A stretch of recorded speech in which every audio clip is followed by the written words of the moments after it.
Mi personaje de hoy, Juan León Suárez, médico de profesión, filántropo de afición, nacido en un año del pasado siglo, niño de la posguerra. Una historia que a partir de ahora empezamos a desvelar, sus vivencias, en fin, su historia que nos transporta a otra época, a una ciudad que no tenía nada que ver con la que hoy conocemos. Juan, ¿cómo fue tu infancia? ¿Cómo transcurre tu infancia? Pues el recuerdo que tengo de mi infancia es muy agradable. Yo nací en Vegueta, en la calle Castillo. Mi casa era una casa muy grande, que tenía unos jardines por detrás muy bonitos. Éramos 8 hermanos y, en fin, lo pasábamos muy bien. Y fue una infancia, sí, yo creo que como la de toda aquella época. Yo nací en el año 31 y hasta el año 36, que fue la guerra, y cuando mandaron a mi hermano el mayor a la guerra, y ya hubo una preocupación en mi familia porque mi hermano estaba en el frente, pero fue siempre una familia muy tranquila, muy alegre, nos llevábamos todos muy bien y en fin, y tuvimos una infancia muy agradable. Sencilla como eran entonces las cosas, ¿verdad? No había... Sí, porque en aquel tiempo era una ciudad tranquila, ¿no? Era una ciudad muy tranquila, nos conocíamos casi todos y salíamos y, en fin, pues lo que se hacía era ir a pasear, íbamos a la playa en el verano, al cine algunas veces y, en fin, y algunas veces pues nosotros mi familia tenía una finca en San Mateo muy bonita y nos íbamos también de veraneo a la finca de San Mateo y bueno, y jugando con los amigos y coleccionando estampas, en fin, lo propio de los chiquillos en aquella época, me acuerdo. Y luego estuve primero en el Miriclavijo hasta que se abrieron los jesuitas, que lo habían cerrado durante la guerra, y en cuanto se abrieron los jesuitas me pasé a los jesuitas en ingreso y ya hice el bachillerato en los jesuitas y tengo muy buen recuerdo. En la época mía los sacerdotes, los curas que estaban en los jesuitas eran vascos todos, porque antes Canarias pertenecía a la provincia vascongada, después ya cambió a la de Sevilla. Pero tengo muy buen recuerdo de los curas vascos. Allí pues teníamos mucho deporte, porque yo era muy deportista, jugábamos al frontón, jugábamos al fútbol, había una piscina también en el colegio y bueno, fue una vida placentera, una vida, pues en fin, estudiante, pues unas veces mejor y otras peor, pero bueno, iba sacando los cursos. Sí. ¿Qué fue lo que marcó tu infancia en aquella época? Yo creo que lo que más marcó mi infancia en aquella época fue la muerte de mi padre. Cuando yo tenía 9 años murió mi padre y, en fin, la situación económica de mi familia no era tan bollante. En fin, hubo momentos en que hubo, como se suele decir, que apretarse un poco el cinturón, hasta que uno de mis hermanos, mi hermano Emilio, dejó su carrera, que estaba estudiando en La Laguna, y se hizo cargo de los bienes que había en la familia, los puso en producción y bueno, ya se remontó ese tema, ¿verdad? Pero en fin, la ausencia de mi padre siempre fue algo que nos marcó a mí y a todos nuestros hermanos. ¿Tu madre cómo asumió aquel tema? Mi madre dirigir a esos 8 muy elementos. Bien, porque mi madre era una persona muy agradable, era una persona que tenía su carácter, pero que era una madraza. Y aparte de esto, nosotros afortunadamente nunca le dimos problemas. Éramos gente, tanto mis hermanas como nosotros, los varones, éramos gente tranquila y gente que no causamos nunca problemas como por los que mi madre se tuviera que preocupar en absoluto. Simplemente, pues, lo lógico de preocuparse una madre, porque mis hermanas se fueron casando y hubo que prepararles su boda, los chicos fuimos creciendo y estudiamos carreras, y en fin, lo lógico en una familia, pero realmente nada destacable. Y mi madre luego, pues a los 3 o 4 años de morir mi padre, yo creo que fue por el año 44, 45, empezó su actividad como profesora de canto. Es decir, ella era una persona que tocaba el piano y cantaba estupendamente. Ella había sido discípula del maestro Valle y discípula del barítono Néstor de la Torre. Bien, ella tenía una voz muy bonita, cantaba muy bien. Y recuerdo que ella estuvo desde el primer momento en que, cuando se refundó la Sociedad Filarmónica, mi madre fue una de las personas que intervino en la refundación de la Sociedad Filarmónica. Y en un concierto que dio la Sociedad Filarmónica había un coro de aficionados donde estaban los hermanos Kraus. Bueno, teníamos un cierto conocimiento los hermanos Kraus de mi familia, porque mi padre los había traído al mundo. Mi padre fue el que trajo al mundo a Alfredo y a los hermanos y todo, y pues, en fin, una cierta relación. Y entonces, pues, mi madre se fijó en la voz de Paco Kraus, porque tenía una voz de barítono impostada magnífica, y le dijo que si quería que ella le daba clases y tal, y empezó a venir Paco Kraus a mi casa. Y a los 2 meses o 3 meses, Paco le dijo a mi madre, hombre, tengo un hermano que tiene mucha afición y le gustaría venir, si a usted no le importa y tal, que era Alfredo. Y entonces empezó a ir Alfredo a dar clases con mi madre. Y empezó a ir a la clase con mi madre, que estuvo pues 7, 8 años dando clases con mi madre y, en fin, se formó con mi madre. En lo que llegó a ser Alfredo después, el mejor tenor del mundo, yo creo que eso no se lo enseñó a nadie. Eso fue algo que nació con él y eso fue una virtud que se fue desarrollando a medida que él iba aprendiendo y que él iba estudiando y que iba cantando, ¿verdad? Pero, en fin, los primeros pasos y el sacar la voz y la manera de actuar y la seriedad con que se tomaban las cosas y tal, se los enseñó mi madre. Y, en fin, eso yo me acuerdo, pues, que yo tenía 14 años y Alfredo tenía 18 y pues, cuando empezó a ir a mi casa. Y había una romanza de la ópera de Puccini, La Fanciulla del West. Empieza la mi creda libero lontano y la tenía en estudio y a mí me gustaba muchísimo.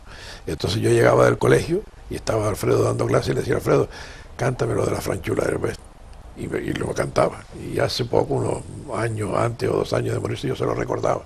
Digo, ¿te acuerdas, Alfredo, cuando yo te decía que me cantara las Fanciullas? Y sí, yo era tan tonto que te la cantaba cada vez que venías del colegio. Fue una amistad entrañable de los hermanos Kraus que mantenemos todavía con mi familia, ¿verdad? Y en fin, eso fue una de las cosas también que yo recuerdo más de mi infancia, porque después mi madre organizó muchísimos conciertos benéficos siempre, por supuesto, ¿no? Yo le digo que mi madre estuvo 30 años dando clases de canto y jamás cobró ni 5 céntimos a nadie. Fue todo puro altruismo y pura afición. Y bueno, hizo muchos conciertos benéficos para el sanatorio antituberculoso que entonces existía en el Sabinal, y sobre todo para la Cruz Blanca. Organizó muchos conciertos para la Cruz Blanca. Y aquello, había siempre algo en mi casa, que iban y venían chicos que entraban y salían y cantaban y ensayaban y tal. Y todo aquel ambiente a mí me gustaba mucho. Yo recuerdo que ya después de casado, ya ejerciendo mi carrera, cuando yo terminaba el despacho, siempre cuando oía gente que estaba cantando, yo tenía el piso bajo la consulta y mi madre vivía encima, siempre me subía y me sentaba un rato en el salón a oír los ensayos y a oír las lecciones y tal, con gente muy entrañable, muy conocida y en fin, que se pasaban ratos muy agradables, ¿no? Y luego el resto de la infancia, pues ya le digo, lo que había aquí en Las Palmas era eso, alguna vez algún baile en el Club Náutico, los bailes que se hacían eran en las casas particulares. Se llamaba, pues, los guateques, se llamaba. Entonces, vamos a un guateque en casa de fulanito y nos estábamos frotando las manos porque el sábado había un guateque. ¿Y quién va y quién no va? Y invitaban a unas chicas y tal. Y era la manera de relacionar nosotros con las chicas ahí y luego paseando por Triana. Íbamos a pasear por Triana y nos veíamos y tal, y una vez pues te enganchabas con alguna o pasabas, y en fin, lo lógico de la juventud, ¿verdad? ¿Cuándo te vas a estudiar? ¿Terminas en los jesuitas? Yo termino en los jesuitas. ¿Y tú quieres estudiar Derecho? Quiero estudiar Derecho. Y entonces, pues, en fin, no tengo tampoco una idea, me acuerdo muy bien por qué yo decidí estudiar Derecho. Tenía mi hermano que estaba estudiando Derecho en La Laguna, y luego tenía a un íntimo amigo de mi padre que vivía frente a nosotros, que era don Rafael Cabrera, el famoso abogado Rafael Cabrera, y hablé con él y me dijo, bueno, pues si quieres estudiar Derecho, pues me estuvo dando unos consejos. Pero en aquel verano mi hermano Gregorio, el mayor, era médico cirujano del Hospital de Santa Rosalía de Telde, lo que es hoy día el Hostal de Santa Rosalía. Entonces era un hospital que funcionaba, un hospital del Cabildo, que el director era don Juan Castro y mi hermano era el subdirector y cirujano. Y le dije, hombre, ¿por qué no me llevas un día a ver una operación? Porque tengo curiosidad por ver una operación, puesto que en mi casa, mi padre médico, mi hermano médico, pues el ambiente médico pues siempre era una cosa bastante familiar. Nosotros mi padre fue uno de los fundadores de la Clínica San Roque. Para cualquier cosa que nos pasaba, íbamos siempre a la Clínica San Roque, en fin. Y ese ambiente pues era una cosa que en mi casa era normal. Y entonces fui a ver la operación con mi hermano. Y cuando ya me metí en el quirófano con él y vi todo aquello, el ambiente, en fin, lavarse las manos, la esterilidad, no sé cuánto, la anestesia y tal, me encantó. Y digo, vale, esto es lo que a mí me gusta. Y cuando llegué a mi casa le dije a mi madre, digo, mira, yo de Derecho nada, lo que yo quiero es estudiar medicina. Mi madre dice, bueno, pues si eso es lo que te gusta, pues estudia medicina. Y entonces pensamos dónde me iba a ir. Y mi hermano me aconsejó, mi hermano había estudiado la carrera en Madrid, muy brillantemente, por cierto, y me aconsejó que en Madrid había mucha gente en los primeros cursos y que era un poco, porque no me iba a una facultad más pequeña. Entonces un amigo de la familia, don Nicolás Díaz Lescano, estaba estudiando Derecho en Salamanca, y yo, pues, ¿por qué no te vas con Nicolás a Salamanca y empiezas en Salamanca y luego ya si quieres te pasas a Madrid? Y en efecto, pues, con Nicolás Díaz Lescano me fui a Salamanca, él fue el que me llevó y el que me orientó un poco en los primeros días allí. Vivíamos juntos en un hotel Universal en Salamanca. Y bueno, ya me aclimaté, yo enseguida me enamoré de la ciudad, porque Salamanca es una ciudad preciosa, es una ciudad con un ambiente extraordinario. Y a los 2 años de estar yo allí, conocí a la que hoy es día mi esposa, ¿no? Y ya tú de volver a Madrid poco, ¿no? Y ya de volver a Madrid yo nada, ni volver a pensarlo nada más. Me encontraba muy a gusto en Salamanca, no solamente porque tenía mi novia allí, sino porque es una ciudad encantadora. La Salamanca es una ciudad, en aquel momento, darse cuenta que ahora hay 300 o 400 canarios estudiando en Salamanca. En aquella época éramos 7 o 8.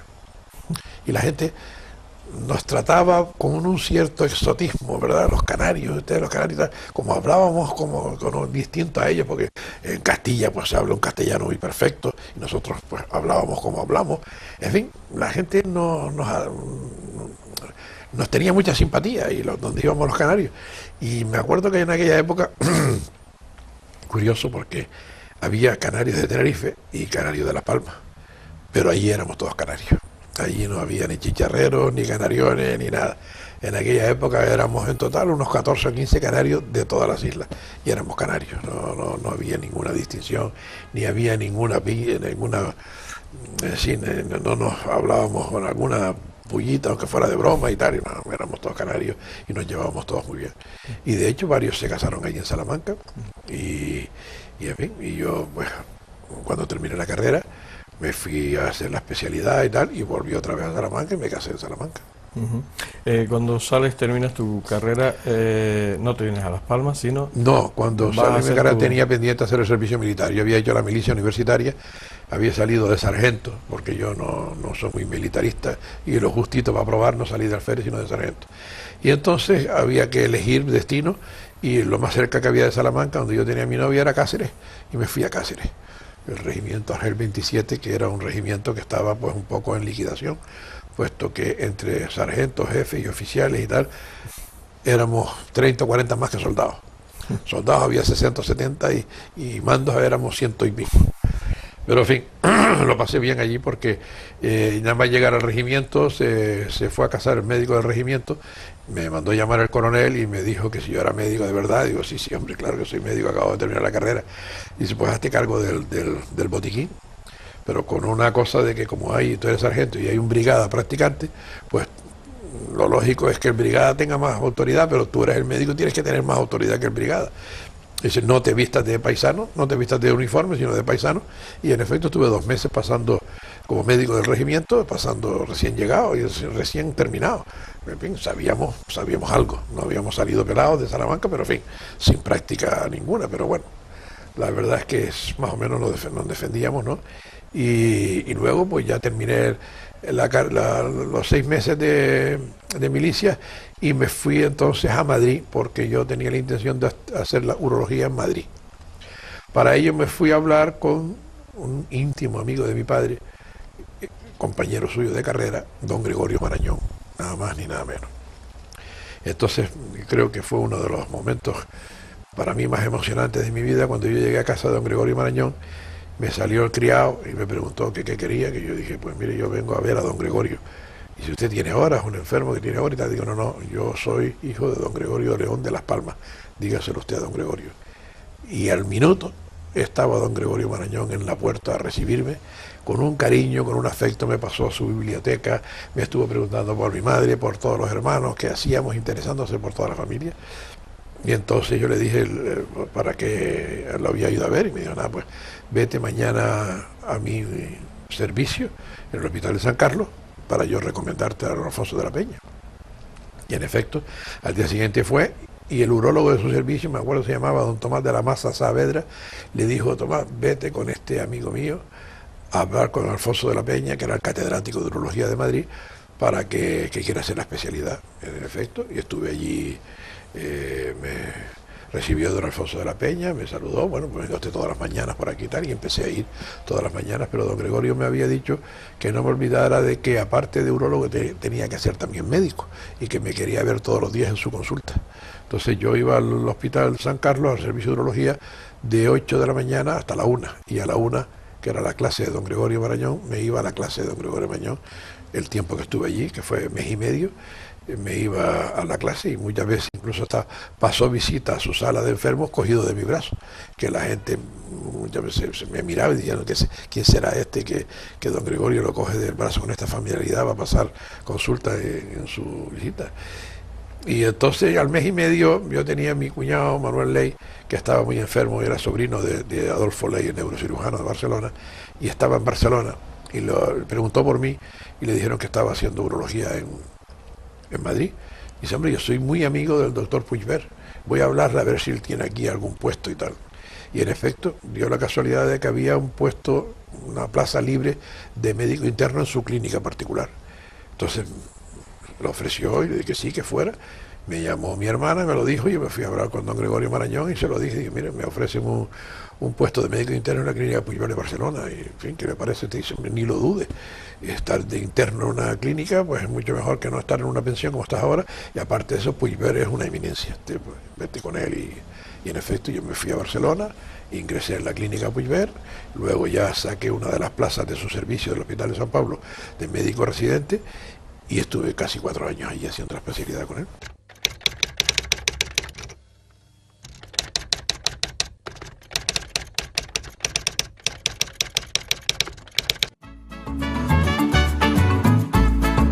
El ahorrador de electricidad estaminal es el único aparato en el mercado que reduce el consumo de electricidad tras haberse instalado en miles de hogares en Canarias. No deje que su factura de electricidad afecte su economía familiar. El ahorrador estaminal le garantiza una reducción de un 10 hasta un 35% de su recibo de luz. Estaminal no necesita ninguna instalación especial, es autoinstalable y no consume electricidad.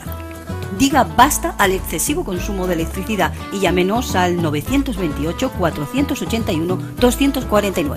Reduzca hasta un 35% de su factura de electricidad. Estaminal, su seguro de ahorro. Ahorrador de electricidad Estaminal. Tras muchos años de implantación en Canarias, les ofrecemos la posibilidad de ahorrar de un 10 hasta un 35% del consumo de su factura de electricidad. Tenemos un ahorrador que se adapta a sus necesidades, sea cual sea su tipo de negocio o industria. Muchos ahorradores puede encontrar en el mercado, pero solo Estaminal ha demostrado su eficacia. No deje que los gastos abusivos de electricidad afecten su economía de negocio. Pídanos presupuesto sin compromiso al 928-481-249. Ahorrador de energía Estaminal, la solución a sus problemas de exceso de consumo. Ahorre de un 10 hasta un 35% de su factura de electricidad.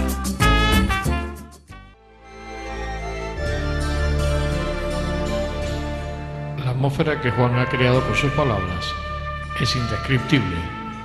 Estoy flotando como en una nube que me va transportando a sus recuerdos, que paso a paso voy absorbiendo sus inquietudes, lo que me envuelve en una manta de conocimientos que hasta ese momento nunca había experimentado.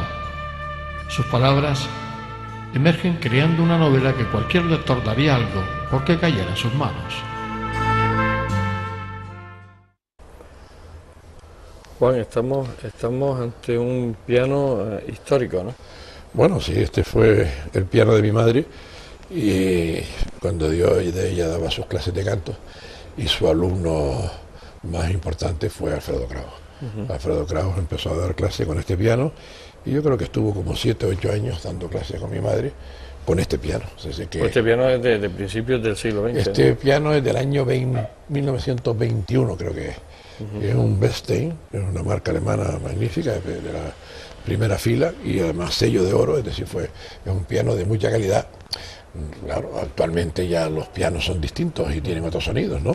Pero este piano en su época era uno de los mejores pianos que había y todavía suena muy bien. Además yo lo tengo siempre afinado y pues si aunque tú no lo tocas. aunque yo no lo toco, pero si hay alguien que venga alguna vez y alguna vez ha venido algún amigo, alguna fiesta que hemos hecho, el piano siempre está en condiciones de responder y lo tengo siempre perfectamente afinado, sí. Cuando terminas tu carrera, haces tu especialidad, estás en la clínica Puigvert, vas a Lyon a hacer unas prácticas, Sí. 6 meses estás ahí, ¿verdad? Sí, sí, aproximadamente 5 o 6 meses estuve en Lyon y luego ya me vine a Las Palmas, A a Las establecerme en Las Palmas, sí. De repente llegas aquí, Y entonces empecé a ir a trabajar, bueno, de médico asistente, ¿no?, al Hospital de San Martín, con don José Ponce, que era el famoso urólogo que había aquí en Las Palmas, ¿no? Y estuve pues casi 4 años hasta que se jubiló, creo que fue en el 63, se jubiló don José, y yo estuve yendo, iba todas las mañanas al servicio de urología del Hospital de San Martín. Y luego, bueno, así por las tardes tenía mi consulta abierta, que iba muy lentamente, como era natural, porque en aquella época no había en Las Palmas la gente que hay hoy. Don José Ponce era prácticamente el que se llevaba todo el trabajo. En el puerto estaba don Bernardino Valle, y en fin, y había 2 o 3 urólogos más, don Nicolás Chiesa, Federico León, y la tarta pues no era muy grande para repartirla, así es que y tú eres el último. yo era el último que había Llegar, llegado, claro. y tenía que ponerme a la cola y hacer mérito y esperar, y entonces pues siempre atendí, aparte, nunca dejé mi despacho, pero siempre procuré pues por otros lados buscarme la vida, como se suele decir, ¿no? Y entonces hice de médico de empresa, hice de médico de guardia en el aeropuerto, la primera promoción que se hizo de guardias en el aeropuerto de Gando. Fuimos, me acuerdo que éramos 4 especialistas, 2 ginecólogos y 2 urólogos, José Luis Roldán y Óscar Jiménez, y Federico León y yo. Fuimos los primeros médicos de guardia del aeropuerto. Así que hasta ese momento no existía ningún servicio médico. No existía ningún servicio, ya empezaron los vuelos internacionales y tal, y se exigía que hubiese un médico siempre de guardia, de presencia en el aeropuerto. Se hizo una especie de concurso y nos presentamos nosotros y salimos los otros 4. Y estuvimos allí 1 año y medio, 2 años, en fin, hasta que fueron saliendo otras cosas, fueron siempre cosas ¿Cómo de era, paso, cómo era ¿no? aquella medicina, Juan, de aquella época? ¿Cómo eran los médicos de aquella época? Bueno. Sobre todo los que tú te reflejabas en ellos, claro, estás hablando de pesos pesados de la medicina de aquella época. Sin duda ninguna. ¿Cómo eran aquellos Bueno, médicos? bueno, eran unos médicos muy entregados, es decir, yo recuerdo con quien más trabajé yo fue con don José Ponce. Don José Ponce era un hombre que estaba totalmente entregado a su profesión, era una persona que aparte de estar en el hospital, luego tenía su consulta particular, él iba todas las tardes a visitar a sus enfermos, y si había que ir por la noche, iba por la noche, en fin, eran médicos vocacionales muy entregados a sus enfermos, y en aquella época, aparte de esto, no había los medios que hay hoy día, es decir, no había médicos de guardia que como hoy día en los hospitales, que tú operas y te puedes marchar porque hay un servicio de guardia que se puede atender enfermo, había que atenderlos todos personalmente. Y luego pues tampoco había los medios que hay hoy día de analítica y de radiología, y era todo un poquito primitivo, ¿no? Pero bueno, se hacía una buena medicina basada fundamentalmente en la experiencia, en el ojo clínico y en la dedicación del enfermo hacia el paciente. Hoy día son casi todos medios. Hoy día pues el radiólogo te manda el informe, el analista te manda el informe y tal, y todo lo que tienes que coordinar todos esos informes que te llegan. En aquella época pues el médico se lo hacía todo. Él tenía que hacerse, pues no los análisis que los hacían los analistas, pero en fin, interpretarlo, y la radiología la hacía yo todos los primeros años de mi profesión, no, bastantes años. Yo tenía mi aparato de rayos X y todas mis exploraciones radiológicas las hacía yo, no las hacía el radiólogo. Y así eso sí funcionaba en aquella época, ¿no? Es decir, era una dedicación muy intensa en muchos campos, no solo en el campo de la especialidad de la cirugía sí, sino también en la radiología y en la analítica. Teníamos que tener unos conocimientos importantes para ejercer la profesión. ¿Cómo transcurre tu vida cuando llegas? Bueno, tenías tu intención de casarte, muchos posibles no tenías que currar exactamente, mucho. Yo recuerdo que cuando yo vine a Las Palmas, pues claro, ya llevaba de novio 7 años con mi novia, y dije, bueno, pues voy para allá en cuanto me pueda casarme, pues ya vendré a estar, porque mi novia estaba en Salamanca y yo estaba aquí en Las Palmas. Y recuerdo que, en fin, llevaba yo 1 año en el despacho y sacaba unas perrillas, pero y un poco más, justitas y tal, y llegando al aeropuerto, total que yo me decidí, me ayudaron mis hermanas, una hermana mía que teníamos una casa bastante grande, Ciudad Jardín, me decidió unas habitaciones para yo poder vivir allí y tal, y entonces me fui a casar, me casé, y viniendo a Las Palmas, llegando con mi mujer por primera vez, en el aeropuerto me dieron la noticia de que me habían dado una plaza en el servicio de urología, de ayudante de un equipo de urología, de ayudante del doctor Chiesa.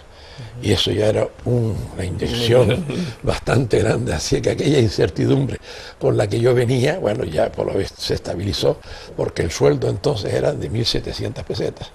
Y eso con lo que yo ganaba y lo que sacaba y tal, reunía las 4 o 5 mil pesetas, con lo que ya podía vivir bastante bien, 4 o 5 mil pesetas mensuales, ¿no?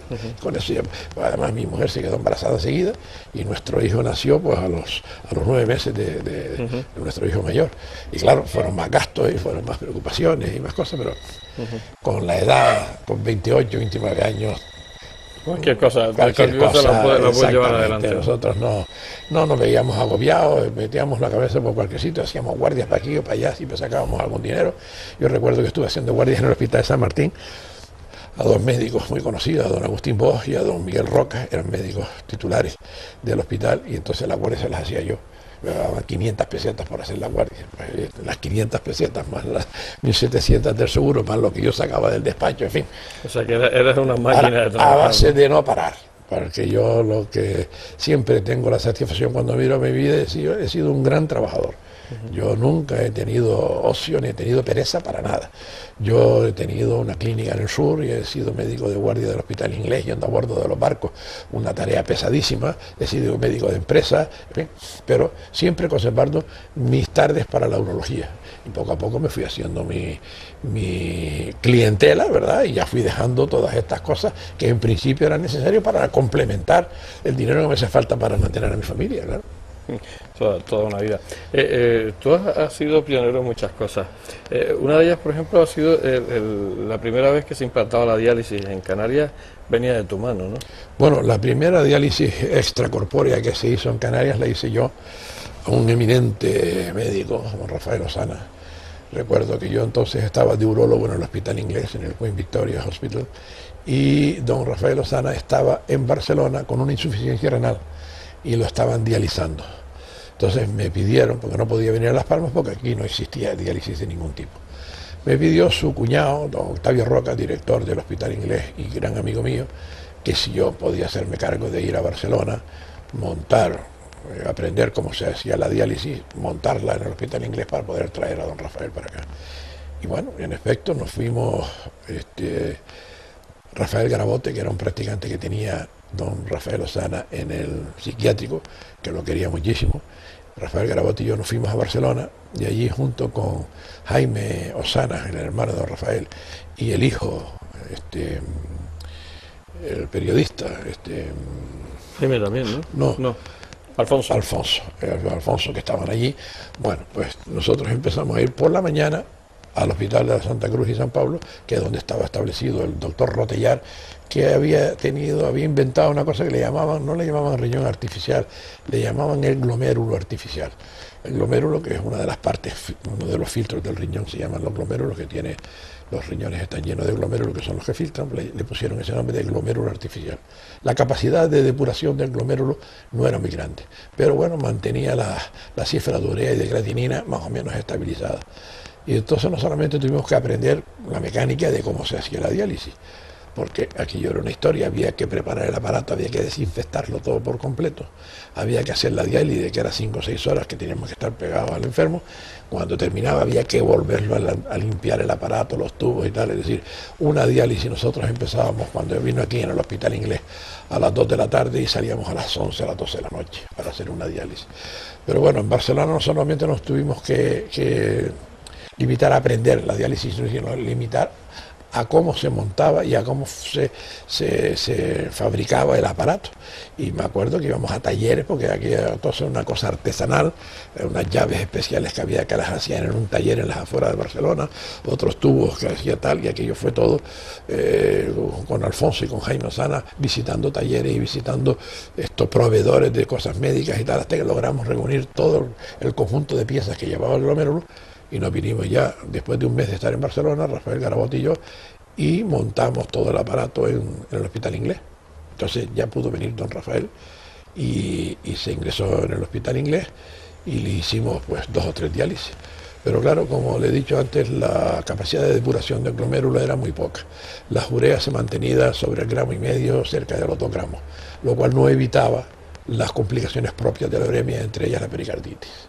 Y en una de las veces que fuimos a hacer la diálisis lo oculté y me di cuenta que tenía una pericarditis con derrame pericárdico. Llamamos a un cardiólogo, lo vio y yo, pues no se puede heparinizar, porque para poder hacer la diálisis hay que poner heparina para que no se coagulara la sangre en el circuito, ¿no? Y entonces si le poníamos heparina iba a aumentar el derrame. En fin, nos vimos en una encrucijada, que si le poníamos heparina se podía morir de la hemorragia, y si no le poníamos heparina se moría de la insuficiencia renal. Y así, en efecto, a los 3-4 días de suprimir la diálisis falleció don Rafael, pero en fin, fue el primer intento que se hizo en todas las islas, intento y realidad de diálisis extracorpórea, lo hice yo en el Hospital Inglés. Otra de las cosas que fuiste pionero fue el crear un servicio médico en el sur, la primera clínica que se creaba en el sur de la isla, ¿no? Exactamente, cuando se fue a organizar a inaugurar el Hotel Oasis, que era el primer hotel de gran lujo que se hacía en el sur de la isla, recuerdo que el director era Alberto Isasi, y le dijo al propietario, don Alejandro del Castillo, que no estaba bien inaugurar un gran hotel de lujo, y si alguien se ponía malo, pues no había quien lo atendiera. Yo tenía que ir a vecindario y tal. Entonces Alejandro me llamó y me dijo, hombre, ¿por qué no nos organizas un servicio médico y tal? Elegimos un sitio, San Agustín, y le compramos el solar, pero el solar nos lo dio a un precio bastante reducido y con cierta facilidad, pero el solar lo compramos, no nos lo dio.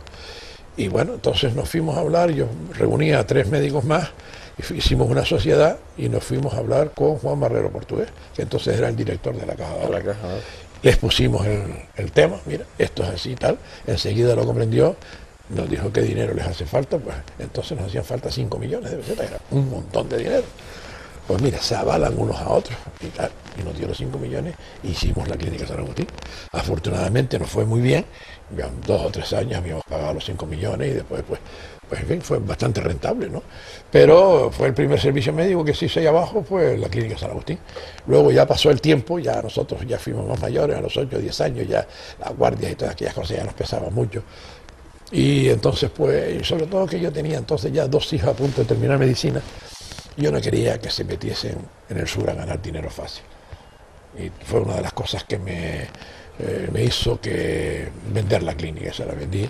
Estaba muy interesado Tomás Roca, primo hermano mío, que era uno de los médicos del Hospital Inglés, y se la vendimos a él. Y entonces él hizo lo que hoy día es la clínica Roca, pero que antes fue la clínica San Agustín. Ahorrador de electricidad Staminar. Tras muchos años de implantación en Canarias, les ofrecemos la posibilidad de ahorrar de un 10 hasta un 35% del consumo de su factura de electricidad. Tenemos un ahorrador que se adapta a sus necesidades, sea cual sea su tipo de negocio o industria. Muchos ahorradores puede encontrar en el mercado, pero solo Staminar ha demostrado su eficacia. No deje que los gastos abusivos de electricidad afecten su economía de negocio. Pídanos presupuesto sin compromiso al 921-481-249. Ahorrador de energía Staminar, la solución a sus problemas de exceso de consumo. Ahorre de un 10 hasta un 35% de su factura de electricidad.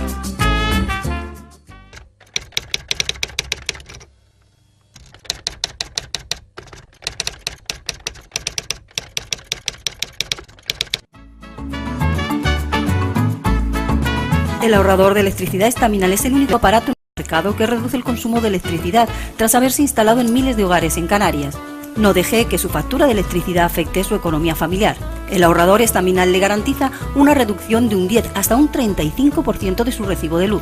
Estaminal no necesita ninguna instalación especial, es autoinstalable y no consume electricidad. Diga basta al excesivo consumo de electricidad y llámenos al 928-481-249. Reduzca hasta un 35% de su factura de electricidad. Estaminal, su seguro de ahorro. Los minutos van pasando sin darme cuenta. Estoy tan abstraído en la conversación que ni siquiera presto atención cuando mi compañero me hace la señal de que estamos fuera de tiempo. Procuro arañar más minutos del tiempo pactado. Me niego a terminar porque lo dicta un papel proveniente de la tan difamada e incomprendida televisión. Juan, aparte de que nos metamos en otros temas de tu vida, también dentro de la medicina ejercites mucho como médico de empresa, ¿no? Sí, yo estuve como médico de empresa, se me ofreció la oportunidad de entrar en Agromán por amistad con Manuel Hernández del Toro, malogrado, que fue alcalde de Las Palmas, ingeniero delegado de Agromán, y entré como médico de empresa ahí, y luego me tuve que ir a hacer el curso, y estuve en Madrid 6 meses, 8 meses haciendo el curso de médico de empresa en la Escuela Nacional de Medicina del Trabajo. Y luego volví y seguí en otras empresas, el Hotel Reina Isabel, me acuerdo que también fui médico de empresa cuando se abrió el Hotel Reina Isabel, y luego ya se fundó lo que era la mancomunidad de bancos, que era el Banco Central, el Banco de Canarias y el Banco Español de Crédito. Los 3 bancos se unieron y se formaron una mancomunidad de médicos de empresa, y yo era el médico jefe de la mancomunidad, y ahí estuve muchos años como médico de empresa de esos bancos. Era un trabajo más tranquilo que el de, porque ahí no había obras, en Agromán tenía que ir a todas las obras y tal, y era un poco pesado, y aquí no, teníamos un despacho ahí en la calle Franchi Roca, y ahí iba la gente de reconocimiento, y de vez en cuando iba por las sucursales de los bancos y tal. Era un trabajo más tranquilo, que no me estorbaba mucho, y yo pues seguía con mi actividad.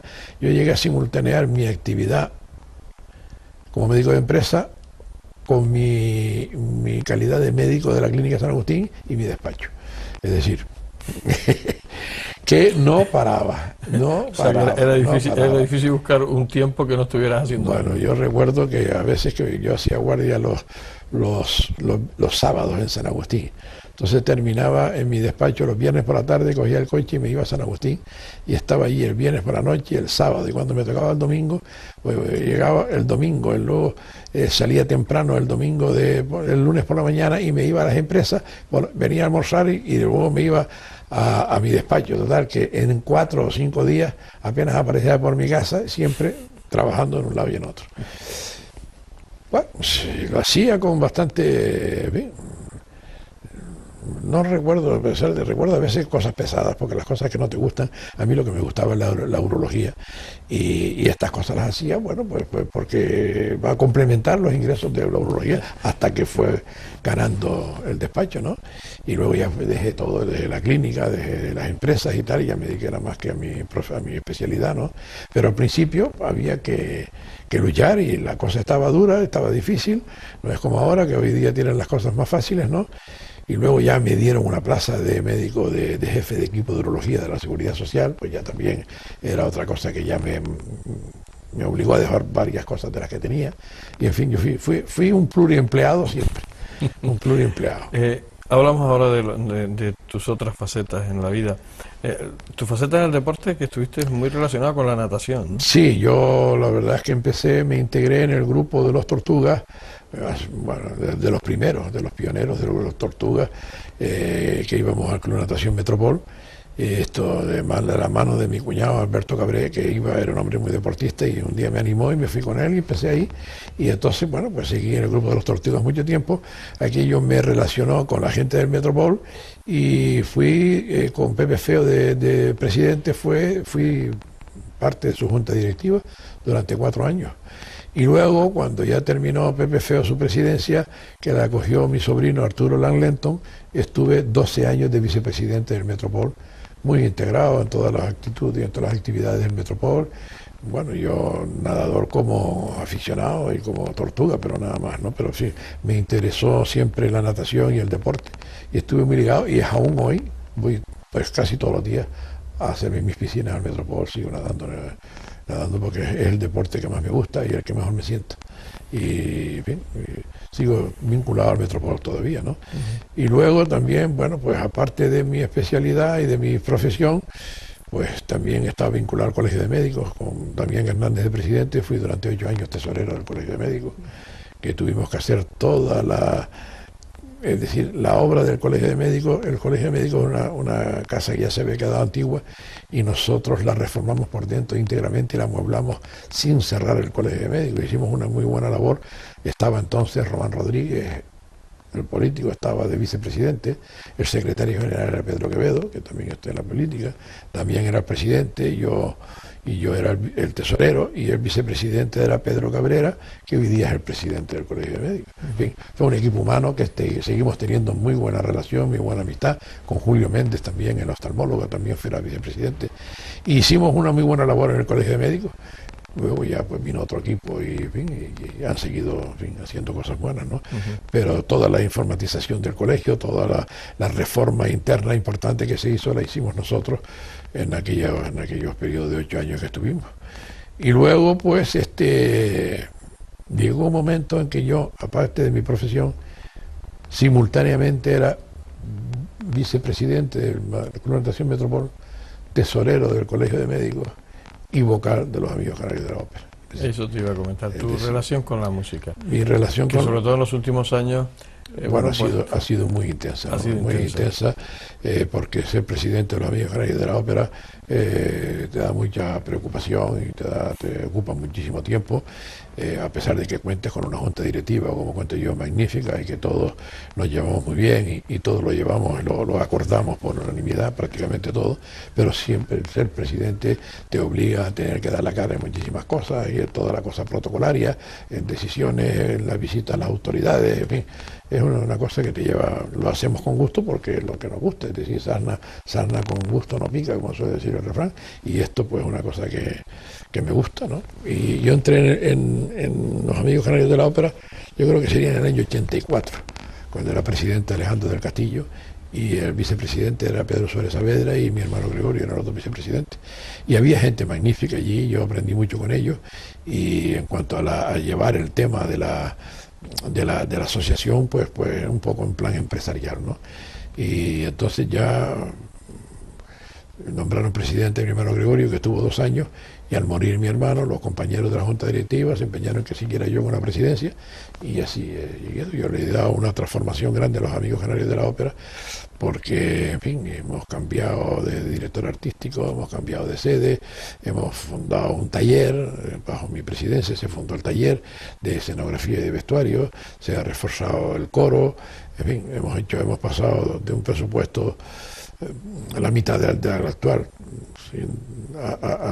casi hemos doblado el presupuesto de lo que estamos haciendo. En fin, yo creo que estoy satisfecho de que mi junta directiva y yo hemos dado un gran impulso a lo que es la ópera. Hemos pasado de 800 socios a 2000. Es decir, eso da señal de la aceptación que tiene la actividad operística en esta ciudad, porque somos la asociación musical del archipiélago que tiene más abonados. Y hay una lista de más de 100 personas pendientes de que haya bajas en los socios para darse de alta como socios. Y luego por los espectáculos se venden todas las entradas y se llenan todos. Es decir, aquí hay una gran afición a la ópera. Nosotros creo que hemos hecho una buena labor fomentando esa afición, y bueno, hoy día pues estamos considerados como uno de los más importantes asociaciones operísticas de España. Es decir, Bilbao, Oviedo y Las Palmas son las 3 principales ciudades y asociaciones de amigos de la ópera más importantes, después de los grandes teatros que están subvencionados por el gobierno, como es el Teatro Real, la Maestranza de Sevilla y el Liceo de Barcelona, que eso ahí no hay límite presupuestario ninguno. Lo que está en manos privadas es Bilbao, Oviedo y Las Palmas, y creo que hemos alcanzado una gran categoría y una gran consideración en el mundo operístico. Juan, ¿tienes alguna espina clavada en tu vida? ¿Algo que has querido hacer y no has podido? ¿O algo que te arrepientas de haber hecho? Bueno, siempre hay cosas en que dices, una vez que pasan, ya las hubiese hecho de otra forma. pero eso ocurre en todos los órdenes de la vida, en la vida profesional, en la vida personal, e incluso en la vida familiar, y a todo el mundo. Pero yo creo que no hay que mirar hacia atrás y decir me equivoqué. Sí, hay que reconocer el error para no repetirlo, pero no para arrepentirte, porque cuando tomas una decisión en un momento determinado, piensas que en ese momento determinado es lo que más te conviene. Si después demuestras que te has equivocado, pues bueno, que te sirva de aprendizaje, pero tampoco es para lamentar y para decir yo realmente no me lamento de nada, ¿no? Yo lo que he hecho, lo he hecho siempre convencido de que lo tenía que hacer y realmente no. Hombre, siempre hay algunas cosas que te quedan por el camino, alguna amistad que pierdes, alguna situación que dices, hombre, qué mal la manejé, la podría haber hecho de otra forma, pero eso siempre a posteriori. A priori, nunca he hecho nada que no pensara que estaba haciendo que lo conveniente y que lo estaba haciendo bien, que después haya reconocido mis errores. Ahora en tu vida actual, ¿cómo te lo has planteado? Independientemente de tu relación con la ópera, tu vida cotidiana, ¿cómo te lo has planteado, Juan? Bueno, yo me la planteo con mucha tranquilidad, es decir, como ya te he contado, he sido un gran trabajador. Ahora pues ya me gusta más la tranquilidad, oír música, tengo todavía consulta, un par de tardes en semana voy al despacho porque la gente me sigue llamando, pues yo sigo yendo. Y luego, pues aparte de la ópera, pues me gusta estar en familia, con mi mujer, salir por ahí, tenemos un apartamento en Madrid, de vez en cuando vamos a Madrid, nos pasamos ahí una temporada, casi siempre coincidiendo con alguna ópera en el Real, porque en fin, mi mujer también es aficionada. Otras veces nos vamos a San Agustín, donde tengo otro apartamento, y pasamos ahí los fines de semana, sobre todo en invierno. Nos gusta ir, que aquí está muy tranquilo. Y luego, pues aquí en casa, la lectura y oír música es lo principal que me ocupa, ¿no? Y luego, mucha relación con mis hijos. Los domingos, los fines de semana, suelo estar con mis hijos y mis nietos, y eso me gratifica muchísimo. El ambiente familiar con mis hijos y mis nietas es una cosa que es lo que más me gusta. ¿Sí? ¿El balance es positivo de tu vida en general? Yo creo que muy positivo. ¿Estás muy contento positivo con porque, mira, en primer lugar, lo que yo pienso que he hecho mejor en mi vida ha sido mis hijos. Tengo 4 hijos maravillosos. Los 2 mayores son médicos vocacionales con unas carreras y unos expedientes magníficos. 2 hijas, que en fin, que no tengo palabras para describirlas. La suerte de que mis yernos y mis nueras son también fantásticos. ¿Te ha tocado bien? Me ha tocado muy bien. Tengo 4 nietas, es decir, el hecho de verme reflejado en mi familia, yo creo que es lo mejor que he hecho yo en mi vida. Y creo que ha valido la pena todo el trabajo, las preocupaciones y lo que se ha pasado y todo vale la pena por ahora ver qué he hecho. Pues he hecho una familia. He hecho una familia que seguimos siendo una familia, que estamos unidos como una familia y que son todos magníficos, extraordinarios. Todos están muy bien situados en todo, socialmente y económicamente. Y en fin, yo creo que esa es la mayor satisfacción que puede tener uno al final de su vida, que has dejado algo y por lo que ha valido la pena luchar. Cuando estás viendo tu vida a través de todos esos años que has hecho y los cambios que han habido de la sociedad, si nos ponemos cuando tenías esos 14, 15, 16 años a hoy, ¿qué conclusiones sacas? ¿Cómo ha cambiado tanto la vida? Bueno, ha cambiado la vida enormemente. ¿Te quedas con aquella o te quedas con esta? Yo me quedo con aquella. Yo tengo una gran nostalgia de mi infancia y de mi juventud en Vegueta y el ambiente que había entonces y la manera tan sencilla que se vivía entonces, sin grandes complicaciones. No existía la televisión, teníamos más relación entre las personas. Te digo que con mi casa éramos 8 hermanos y entonces pues se usaba lo que en todas las familias entonces se comía juntos y se cenaban juntos, y a las 8, a las 2 de la tarde teníamos que estar todos en casa y a las 9 de la noche nos sentábamos todos a la mesa. Ahí ya no había televisión, ni había nada, lo que había era una conversación entre todos y lo pasábamos estupendamente. Y además eso nos servía de mucha unión. Yo veo que en las familias hoy día llegas y uno está viendo la televisión, otro está con los cascos puestos, no sé qué, y hablas y tal. No, espérate, cállate que está lloviendo. No hay esa comunicación que hay. En aquella época no, en aquella época había malamente una radio que prácticamente no la escuchaba nadie, J50 Radio Las Palmas, de la que se oía aquí, de vez en cuando, y no había nada que te distrajera de su ambiente familiar, de la conversación, del anecdotario, de los chistes, de los cuentos, de la tal, de entre los hermanos y con mi madre, ¿verdad? Yo eso lo recuerdo enormemente, y a veces, ahora ya es difícil porque la vida ha cambiado, pero intento en lo que puedo reunir a mis hijos y estar juntos y comer juntos y pasar fines de semana juntos, tal, porque aquello a mí me enriqueció muchísimo, el hecho de tener una familia grande y de llevarnos todos también, y en fin, y de compartir montones de ideas y de anécdotas y de tal. Pues yo creo que eso hoy se ha perdido casi en toda la familia, y eso es un valor enorme. Yo creo que a las personas de entonces eso nos dio una formación muy importante, ¿no? Y nosotros teníamos no solamente la formación que adquiríamos en los colegios, sino esa formación de la familia, la seriedad, la honradez, la puntualidad, la consideración para con todos los demás. Ahí en mi casa no se decía una palabra más alta que la otra, ni jamás nadie se le ocurrió decir nunca una palabrota, ¿no? Todas esas cosas pues no existían, y era una cosa, en fin, que todo eso yo después marca, y cuando vas por ahí te acuerdas de lo que tú tenías y te acuerdas de lo que ves, y siempre te quedas con lo que tú tenías, por lo menos en mi caso, ¿no? Pero te has sabido adaptar a la vida de hoy. Sí, hombre, claro, es que no hay más remedio que adaptarse a la vida de hoy. Los hijos son distintos, las costumbres son distintas. Mis hijos estudiaron fuera, los dos estudiaron medicina en Salamanca, y mis hijas pues se han casado y han estudiado y han trabajado. Las dos, ahora ya una de ellas ya no trabaja, pero la otra sigue trabajando en el patronato de turismo, y en fin, ya hay otros horarios, ya hay otras diversiones, ya hay otras preocupaciones, es distinto. Hoy la vida es distinta, y claro que nos hemos adaptado, por supuesto, si no podríamos seguir viviendo con hace 40 años, no. Tanto mi mujer como yo nos hemos adaptado. Yo creo que todo el mundo se tiene que ir adaptando, porque esta vida también tiene cosas muy positivas, ¿no?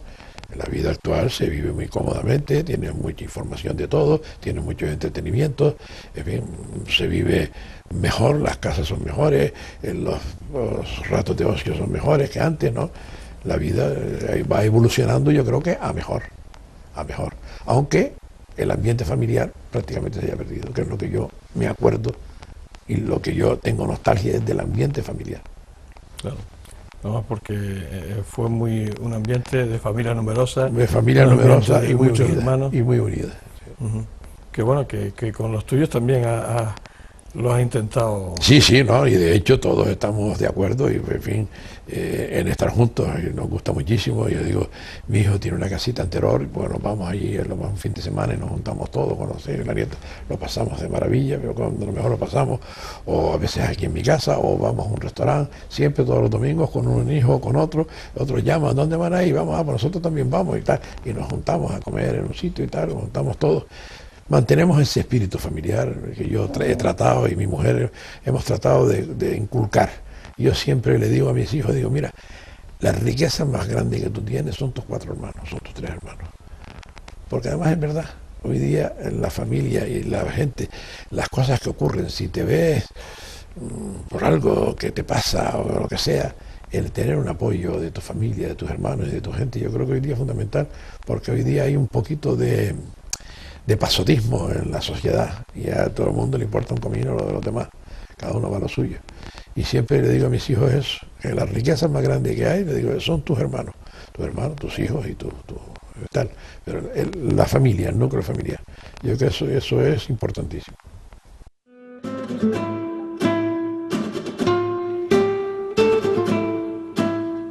Desde el Océano Atlántico y la vista fijada en ese mar que un día cruzó Juan León Suárez hasta llegar a Salamanca, nos despedimos de él. Hasta pronto, que siempre dejamos a cada uno de los personajes que han pasado por este programa. Posiblemente en este caso sea más fuerte. Estoy seguro de que nos volveremos a ver muy pronto. Gracias, Juan, por todo.